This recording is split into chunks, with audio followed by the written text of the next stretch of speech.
दोस्तों, बिना कहे मन की बात जानने वाले इस दुनिया में केवल दो ही लोग हैं। एक तो पूरी दुनिया की देख रेख करने वाले भगवान और दूसरे हनुमान जी के परम भक्त बागेश्वर धाम सरकार जी, जो कि अपने चमत्कारी कार्यों से लोगों को हैरत में डाल देते हैं। आए दिन इनकी वीडियोस यूट्यूब, फेसबुक समेत कई सोशल मीडिया प्लेटफॉर्म्स पर वायरल होती रहती हैं। कभी ये लोगों के झूठ को सामने लाते हैं तो कभी उनके अंदर के भूतों को भगाते हुए नजर आते हैं। हर कोई इनके चमत्कार को देखकर हैरान है। और अब तो मनोज तिवारी से लेकर अमिताभ बच्चन, ओझा सर से लेकर फिजिक्स वाला, यहाँ तक कि मोदी जी भी इनके फैन हैं। और तो और कहा जाता है कि बागेश्वर धाम सरकार का एक अदृश्य सेनापति भी है, जो कि भूतों को भगाने में उनकी मदद करता है। तो क्या है बागेश्वर सरकार की असल सच्चाई, चलिए जानते हैं। दोस्तों, यूँ तो हमारे देश में कई बाबा आए और गए। कई सारे लोगों ने उनके आश्रम और धाम पर माथे टेके। यहाँ तक कि बड़े बड़े कई फिल्मी सितारों ने भी कई बाबाओं के दरबार में हाजिरी लगाई। लेकिन जो प्रसिद्धि इस समय बागेश्वर सरकार को मिल रही है, वो आज तक कभी भी किसी को नहीं मिली। लंबे बालों वाले, माथे पर चंदन और अक्सर सर पर पगड़ी बांधे नजर आने वाले बागेश्वर धाम सरकार की बात ही कुछ और है।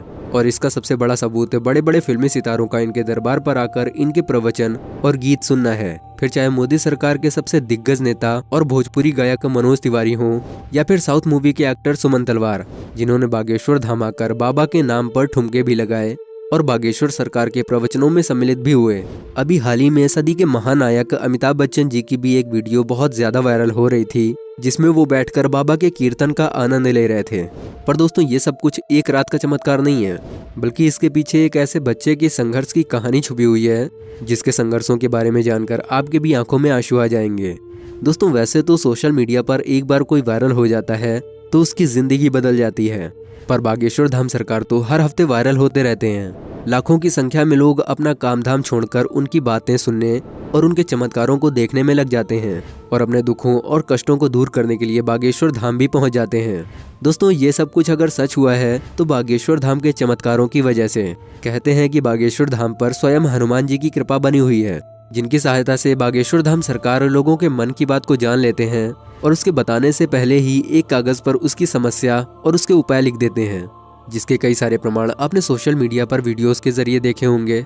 जब व्यासपीठ पर आकर कोई अपनी समस्या को बताता है तो बागेश्वर सरकार एक पर्चे को देकर वो पर्चा उस शख्स को पढ़ने के लिए कहते हैं। पर्चे को पढ़ने के बाद भक्तगण पूरी तरह से आश्चर्यचकित रह जाते हैं, क्योंकि जो दुख और परेशानियां उन्होंने बताई भी नहीं थी, उन परेशानियों के बारे में बाबा पहले से ही उस पन्ने पर लिख चुके थे, जिसके बाद वो सभी के सामने उस समस्या का उपाय भी बताते हैं और भक्तों को ये विश्वास भी दिलाते हैं कि भक्तों की समस्या दूर हो जाएगी।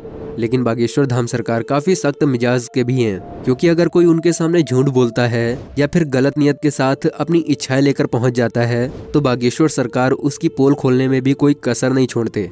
बागेश्वर सरकार जब दिव्य दरबार लगाते हैं तो भूत प्रेत की समस्याओं से ग्रस्त अलग अलग हरकतें करने वाले लोग उनके पास आते हैं और बागेश्वर सरकार उनके भूतों को चुटकियों में भगा देते हैं।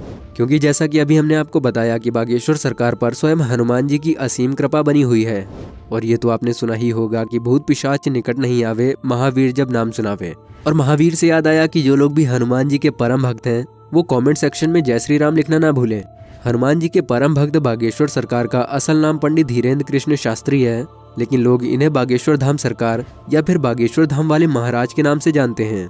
शास्त्री जी का जन्म 4 जुलाई 1996 को मध्य प्रदेश राज्य के छतरपुर जिले के एक छोटे से गांव गढ़ा में एक गरीब ब्राह्मण परिवार में हुआ था। अपने एक इंटरव्यू में उन्होंने बताया था कि जब वो 9 वर्ष के थे तभी से उन्होंने अपने दादा गुरु के कहने पर हनुमान जी की भक्ति, सेवा, साधना और पूजा करनी शुरू कर दी थी और उनका मन हनुमान जी की भक्ति के अलावा और किसी भी काम में नहीं लगता था। यह हनुमान जी की भक्ति का ही असर है जो वो आज अपनी चमत्कारी शक्तियों से लोगों की मदद कर पाते हैं। शास्त्री जी ने अपनी भागवत में एक बार ये बताया था कि जब वो छोटे थे तो उन्हें गरीबी के चलते कई बार 3 दिनों तक भूखा भी रहना पड़ता था। जहाँ शास्त्री जी का घर हुआ करता था वहाँ पर हनुमान जी का 300 साल से भी ज्यादा पुराना मंदिर मौजूद था और वहीं पर शास्त्री जी के दादा गुरु भी उनकी तरह दिव्य दरबार लगाते थे और लोगों की समस्याओं को दूर करते थे। पर इनके दादा गुरु की मौत के बाद वो दरबार खाली सा हो गया था। 9 वर्ष की उम्र से बालाजी सरकार यानी महावीर हनुमान जी का ध्यान करने के साथ साथ वो रामायण और महाभारत जैसे ग्रंथ भी पढ़ते थे। इन्होंने ग्रेजुएशन की डिग्री भी ली, पर हनुमान जी के चरणों से इन्होंने अपना ध्यान नहीं हटाया।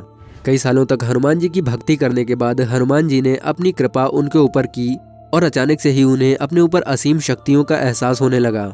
उन्हें एहसास होने लगा था कि वो लोगों के मन की बात उसके बिना बोले ही पढ़ सकते हैं और लोगों की समस्याओं को दूर भी कर सकते हैं। अपनी इन शक्तियों की मदद से इन्होंने लोगों के दुखों को दूर करना शुरू भी कर दिया। इनको धीरे धीरे ये समझ में आने लगा था कि उनके पास उनके दादा गुरु की तरह ही दिव्य शक्तियां मौजूद हैं, जिसके बाद इन्होंने भी अपने दादा गुरु की तरह ही दिव्य दरबार लगाना शुरू कर दिया। और ऐसे ही पंडित धीरेन्द्र कृष्ण शास्त्री बागेश्वर धाम सरकार के नाम से मशहूर होने लगे। हर मंगलवार और शनिवार को ये दिव्य दरबार लगाकर लोगों के दुखों और उनकी तकलीफों का निवारण करते। जिनकी अर्जी लगती थी उन्हें बागेश्वर धाम अपने पास बुलाते और उसकी समस्याओं को उसके बिना पूछे ही उसके सवाल और सवालों का हल एक पर्चे पर लिख देते, जिससे लोगों का विश्वास बागेश्वर धाम के ऊपर और भी मजबूत होने लगा। आपको ये बात जानकर हैरानी होगी कि शास्त्री जी भारत के अलावा अन्य कई देशों में भी दिव्य दरबार लगा चुके हैं और लाखों लोगों की मदद भी की है, जिसके चलते कई लोग तो इनको भगवान भी मान चुके हैं। कई महिलाएं तो इनकी खूबसूरती को देखकर अपना दिल हार चुकी हैं और इनकी एक झलक पाने के लिए दरबार में आती हैं। पर अपने सख्त मिजाज के लिए जाने जाने वाले बागेश्वर धाम सरकार इन सब चीजों से कोसों दूर रहते हैं और वो अपने दरबार में आने वाली सभी महिलाओं को अपनी बहन मानते हैं।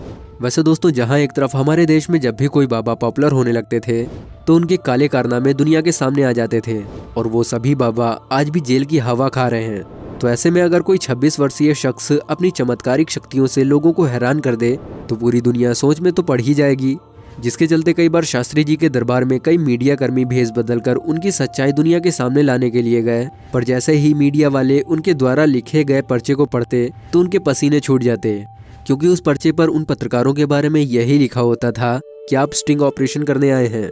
जिसके बाद सभी मीडिया वाले भी बागेश्वर सरकार के सामने नतमस्तक होकर वहां से चले जाते थे। वैसे दोस्तों, जो लोग बागेश्वर धाम नहीं गए हैं वो इनके चमत्कारों से या तो अनजान हैं या तो विश्वास नहीं करते। दोस्तों, अगर आप भी बागेश्वर सरकार यानी पंडित धीरेन्द्र कृष्ण शास्त्री जी की शक्तियों को जानते हैं तो कमेंट सेक्शन में जरूर बताइएगा। वीडियो पसंद आई हो तो वीडियो को लाइक करें और ऐसी ही और वीडियोस के लिए हमारे चैनल को सब्सक्राइब करके बेल आइकन को भी जरूर ऑन कर लें। वीडियो में बहुमूल्य समय देने के लिए आपका बहुत बहुत धन्यवाद।